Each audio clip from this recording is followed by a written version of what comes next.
So in my district, we have Chromebooks, which a lot of our students use on a daily basis. As a full-time emotional support teacher, I do have a lot of students that have a variety of different disabilities, dyslexia being a big one.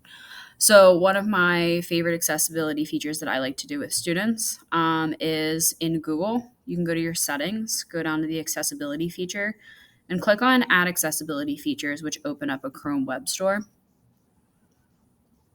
So when I do that, one of my favorite ones is OpenDyslexic. I got this as a suggestion from a parent in the past of one of my students on my IEP caseload, and it's something that I've been able to do with a lot of my other students and have a lot of success. So I already have it downloaded, but I would go up to where my extensions are, click on Open Dyslexic for Chrome, and then style on. So what this does is it changes to a font that makes it easier for people with dyslexia to read and decode, which then, as a result, helps with comprehension. So there's a couple different fonts. I like the Open Dyslexic Bold. They also have italic, but for right now, we'll just stick with bold. So when I do that, if I go back in, so if I'm looking at this from a student's perspective in student view, this changes the way that their entire Canvas page is outlined.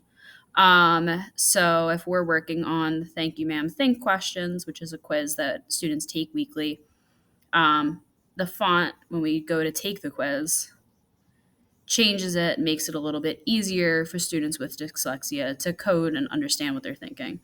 So in the past, I've seen success with this where my students with dyslexia would struggle to make those comprehension connections because they were struggling to read.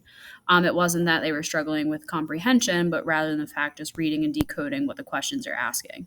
So with this, I think it's a great accessibility feature for students with dyslexia, or even just anyone in general that might like a little bit of a bolder font to help maintain focus,